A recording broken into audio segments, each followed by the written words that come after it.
Venezuela. You may have heard they've recently had a change of ownership. On January the 3rd, Donald Trump swooped in and kidnapped the last leader, Nicholas Maduro, and effectively crowned himself king. We're going to run it, essentially. Giving a number of reasons why this was necessary. The oil, billions of dollars. In this video, I'll become one of the first tourists to explore Trump's Venezuela. We'll explore what's changed in the last 2 weeks, and try to get an impression of what life is like for those who actually live in the country the whole world is talking about. This is a video that really does not need much introduction. Unless you've been living under a rock, you'll know that on January the 3rd of 2026, less than 2 weeks ago, Donald Trump initiated regime change in Venezuela, kidnapping the leader, Nicholas Maduro, and effectively taking control of the natural resources in the country. Today, we're going to visit that country and see what life is like now for Venezuelans who have been grappling with this new reality for 2 weeks. Today, we're going to be some of the first tourists to go and explore the new realities in Venezuela, trying to see what has changed and what hasn't for everyday people. We have no idea what to expect on this trip, but the mission is simple. We're just going to go and find out what life looks like in Venezuela today. Let's see. We ended up being questioned at the border for several hours. The authorities found our social media and questioned our intentions in the country, suspecting we may be journalists. But, after a lot of mostly friendly conversation, we were stamped into Venezuela. Welcome to Venezuela. It's been a couple of hours since we last spoke. The remainder of the border crossing did not go by very quickly. We each had separate interrogations. We went into the sort of back office at the border and were asked a lot of questions about why we were here, why we have North Korean and Syrian and Afghanistan visas in our passports. And I think the general concern was that they didn't want to let journalists into the country right now.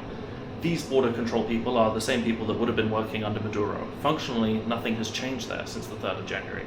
So it was very interesting to see that whilst the sovereignty of Venezuela has been undermined, day-to-day life is functioning very much as it most likely was a couple of weeks ago. In typical fashion, I've immediately managed to get an ear infection, which is miserable, but I will not let it stop me today.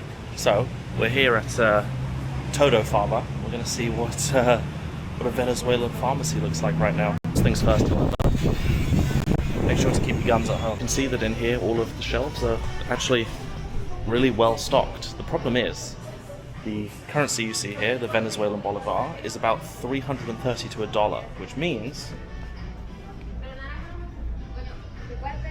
all of these products like toothpaste and antibiotics and the essentials of daily life are incredibly expensive here in Venezuela right now. Alright, today there's been many accusations of narco-terrorism in Venezuela, but I am the narco-terrorist today. We're getting all of the different pharmaceuticals so that I can stop feeling this damn pain in my ear. Hasta luego. Feliz tarde. Buenas tardes. So they take payment here in both bolivars and in dollars. And you'll find that prices sometimes even are just put straight in dollars. Give you change for bolivars, back if you pay in dollars. It's all very fluid. And it's just because of the nature of the situation here with sanctions, unstable currency, you just got to fall back to dollars.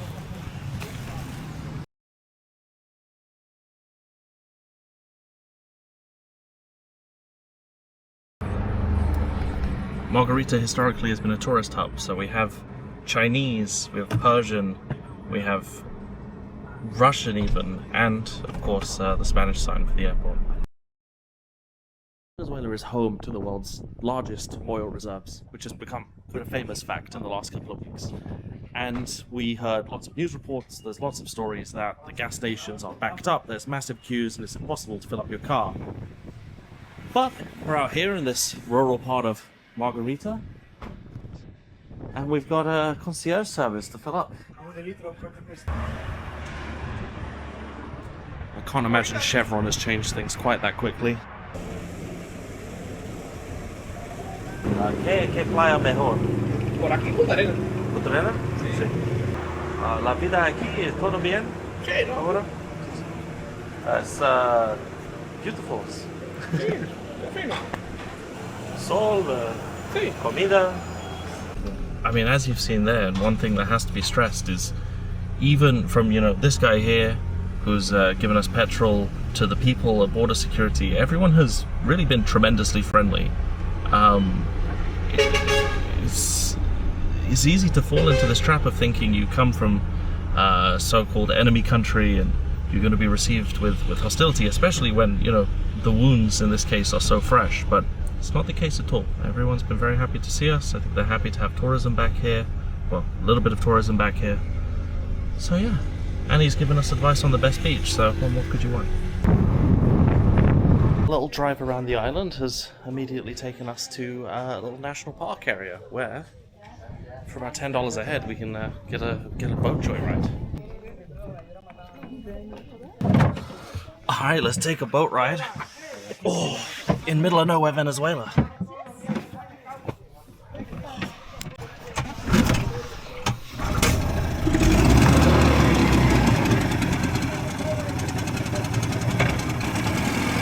¿Son crocodillos o no?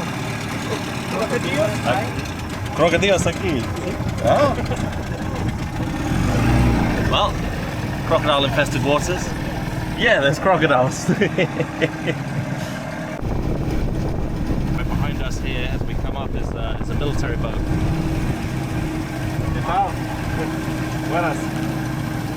I imagine this area of the country is fairly strategically important. You're so close to Trinidad, you're in the Caribbean Sea. Okay.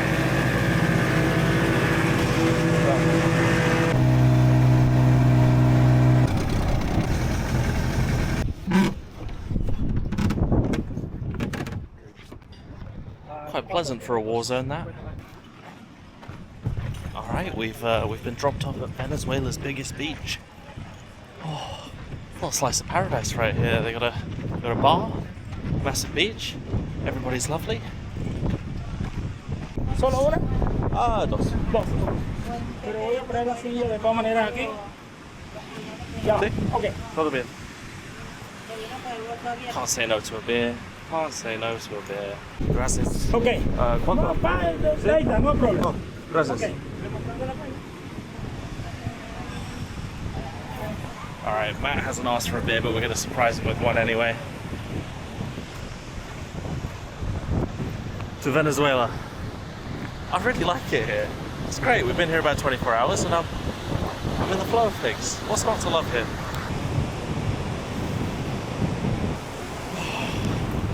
To Venezuela. Good first 24 hours here, right? Can't speak highly enough of the place and the people we've met.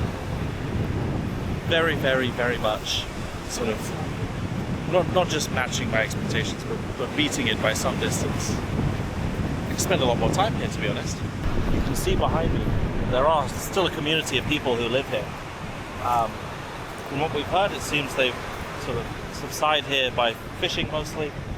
But like a lot of this island, and I think here shows it visually best, there clearly was a sort of brighter existence here 20 or 30 years ago, a tourism industry to keep everyone fed and working, and now it sort of still maintains the natural beauty. It's still a lovely place to be, but feels sort of like it's shrouded in this faded glory, really. ¿Quería beber cerveza aquí?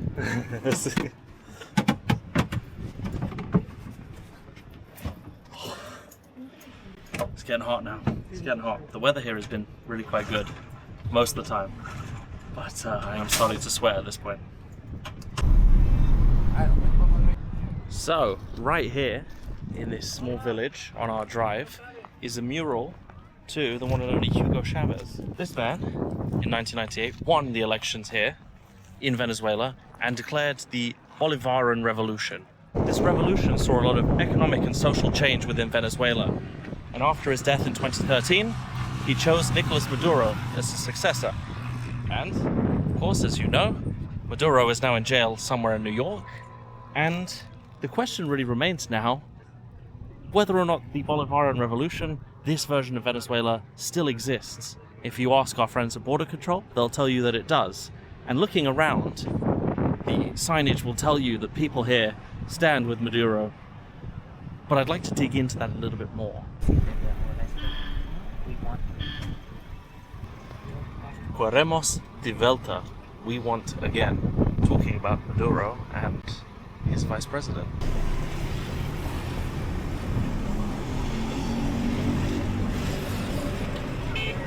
Oh, vamos a Juan Grego. which is the city we have made it to now on our little trip around the island. Looks quite nice. We got boats, we got coast. The main street was bustling. They have pro-Palestinian signs, they have pro-Maduro signs. This is a politically active place, but it's also a bit of a vacation spot. You can't go very far around this country without seeing old Nicky Mad's name over there. It's very odd to be in a place where you have the propaganda posters and the sort of larger-than-life political figure who isn't here. He's in a prison in New York. But the legacy, at the very least, still lives on. And to be honest, most of his governmental infrastructure is also very much present in day-to-day life. Producto de Syria. You get Syrian olive oil here. Great stuff.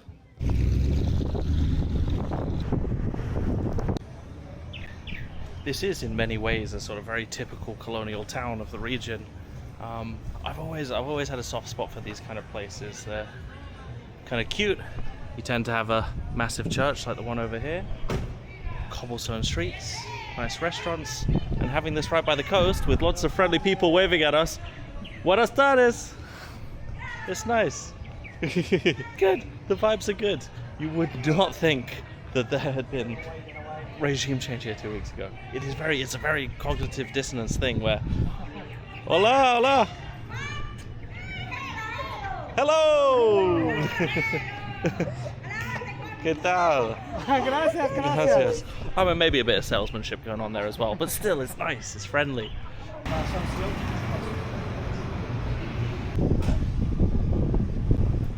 You see this all over the place here. People are buying everyday goods. They're buying groceries they're buying groceries on credit. Not too dissimilar from Klarna and these services in the West, but it is always an indictment to me to see how prevalent that is. Look, again, right here on every store, this is a necessity for everyday life here in Venezuela right now.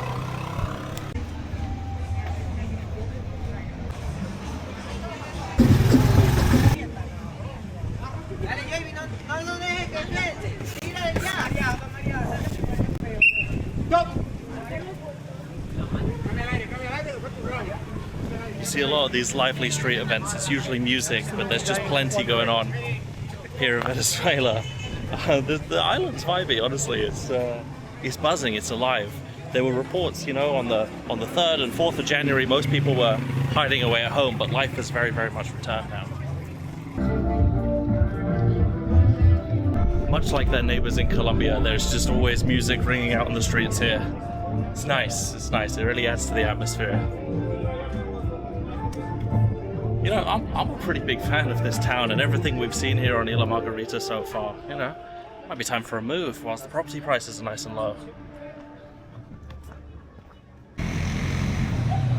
That man right there is Simón Bolívar. He is essentially the liberating father of Venezuela, Colombia, Ecuador, Panama. All of these nations came together under one banner, a country called Gran Colombia. And that was their liberation story. Now that nation state didn't work out, but the reverence they feel here is, it's akin to the way that North Koreans feel about Kim Il-sung or Americans feel about George Washington. He is absolutely the father of a nation and someone to be looked up to at all times. So far, it's really striking me that this country feels no different to its neighbors. It doesn't feel any different to Colombia or Ecuador or Peru. It's very typical of the region. However, obviously there's this marker in our heads that this is a very different kind of place, and the only reason I can see for that is that, they nationalized their oil at one point or another. Otherwise, it's very typical. Perhaps this feeling of faded glory, this feeling that there were better times here, is stronger than, a place like Colombia that is growing at a fairly fast rate. But yeah, it's strange because you come here and there's this mark in your head that this is an entirely different kind of place, this is an extreme place, and really it's not. It's just people going about their lives. But again, you never stop learning when you travel. So again, this is just more development for me. Now it's time to take a look at a very different side of this island and of Venezuela. This is Mar. This is the area where we are staying. and have a look at this massive, brand new shopping center. Certainly not indicative of the rest of the country, I'm sure, but this is a side of Venezuela that definitely very much exists. There's an elite here. Gracias.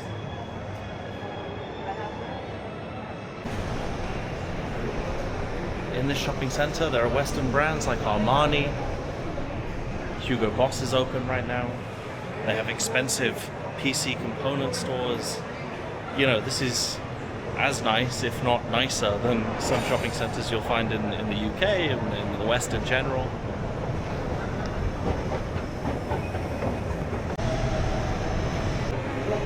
I mean, we even have Adidas, and you might have the idea in your head that these places aren't fully stocked, but